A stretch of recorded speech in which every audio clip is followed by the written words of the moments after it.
Gostaria de aprender mais sobre a doutrina espírita? Sim, mas de forma organizada e sistematizada. Baixe o aplicativo Kardec Play no Google Store ou App Store e se inscreva. Cosme Massi e o IDEAC esperam por você.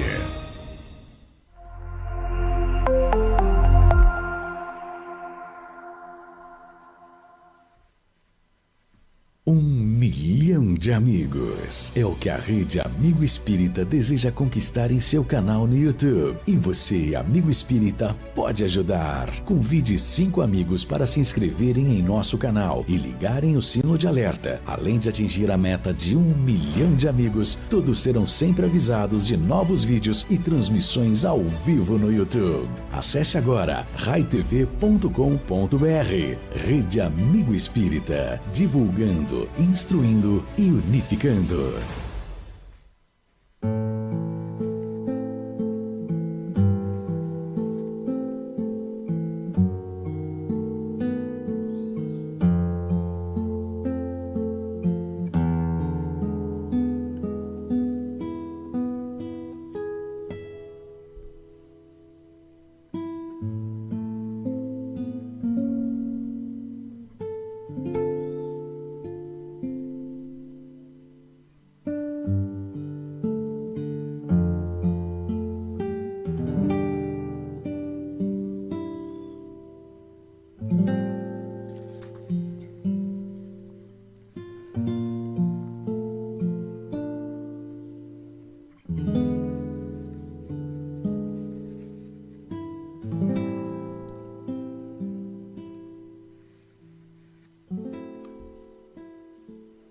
Bom dia, já estamos no ar para mais um Evangelho na Rede.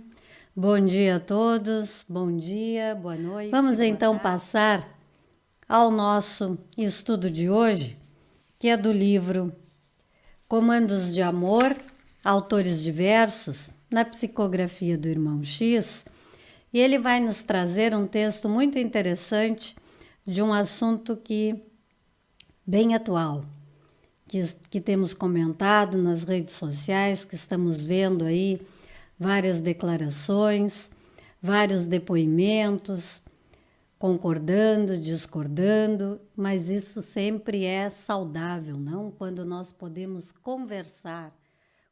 E hoje nós estamos vendo as adulterações nas obras de Chico Xavier.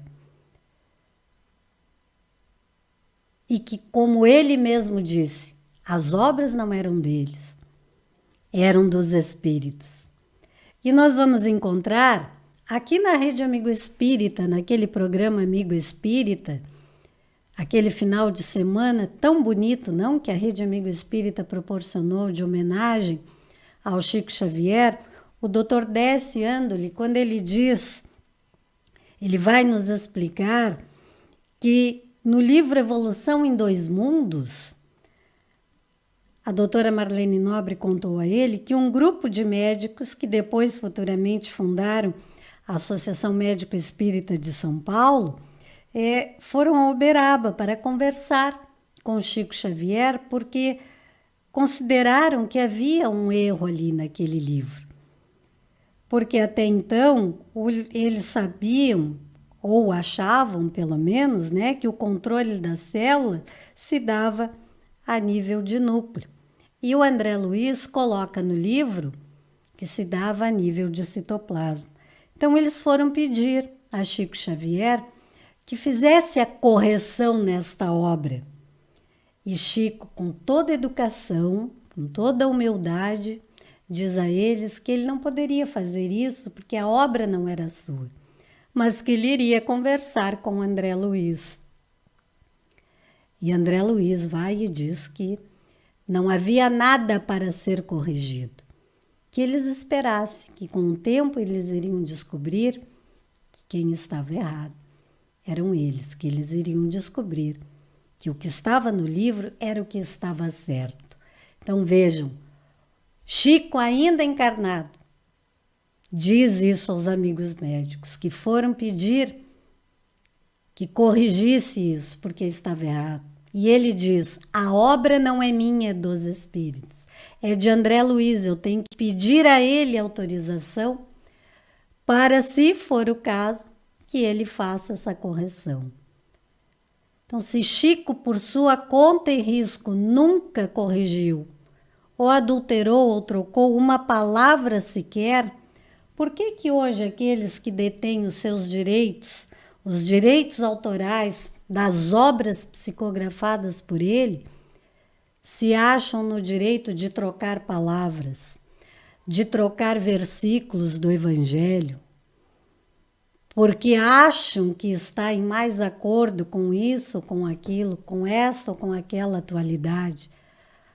A intenção pode até ser boa, mas não é ética. Não é ético nós trocarmos algo que não foi criado por nós. Os direitos autorais concedem àquelas pessoas a publicação, a editar, a vender, comercializar, mas não adulterar uma obra que não é sua.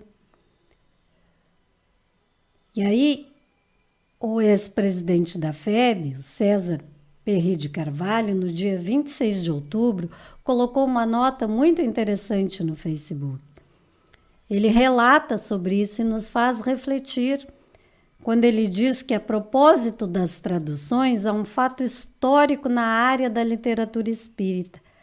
A obra, na hora do testemunho, e eu já li, aconselho vocês a lerem, vale a pena, uma parceria com Herculano Pires, Chico apontou um triste incidente, a adulteração de Evangelho segundo o Espiritismo, usando atualizações e simplificações de palavras em traduções publicadas pela editora da FESP em julho de 74.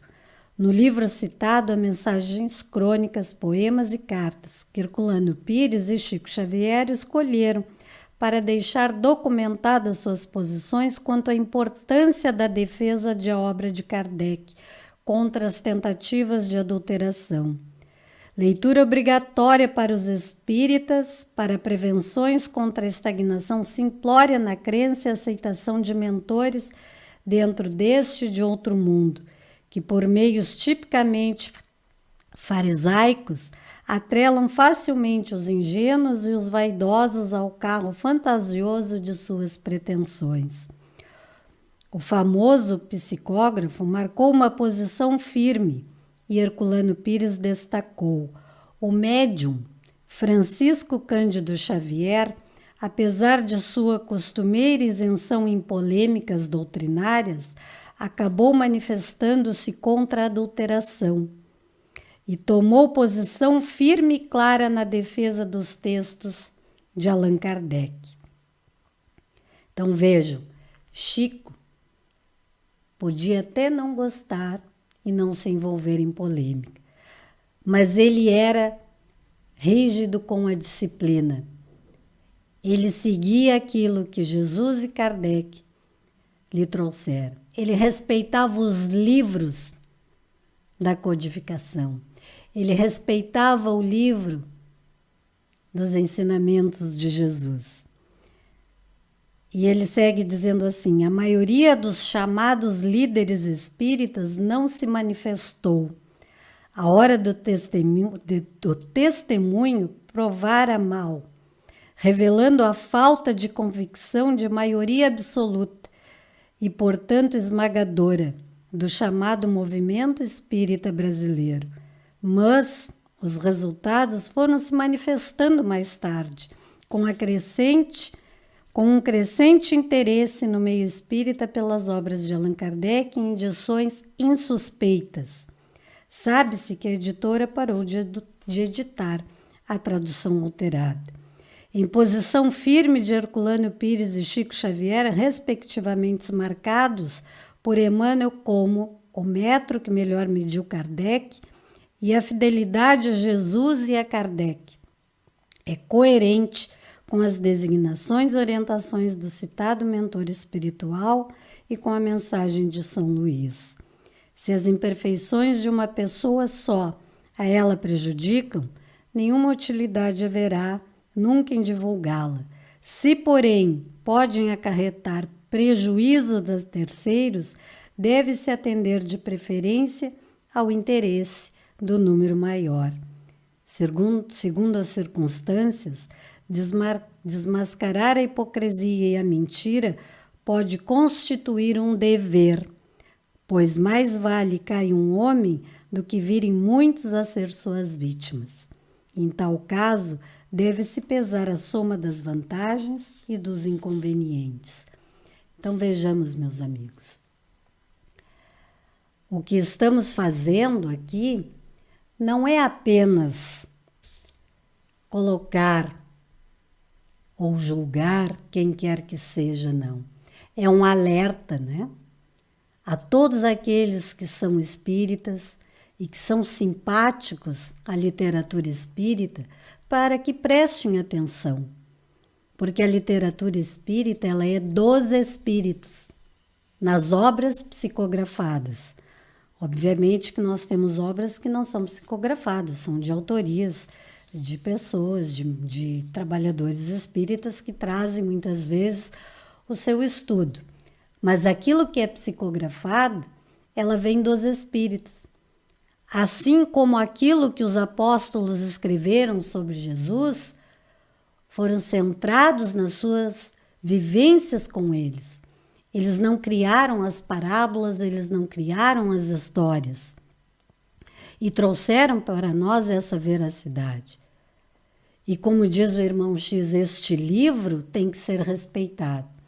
É a melhor forma de homenagear o Mestre. E para dar continuidade a isso, ele nos envia o Consolador Prometido para codificar, para nos trazer de uma forma melhor explicada, melhor desenvolvida, os seus ensinamentos. E esta obra vem dos espíritos, espíritos superiores. E quem resolve adulterá-la, e quem resolve, a título de, como diz aqui Herculano Pires, de interesses pessoais e financeiros, quem resolve adulterá-los, obviamente, não consultou estes espíritos. Com toda certeza não. Não há assinatura destes espíritos solicitando que a obra como seja... diz Emmanuel, se um dia observarmos o Evangelho alterado ou menosprezado a título de ser corrigido, soframos e trabalhemos por rearticular-lhe a grandeza de algum modo.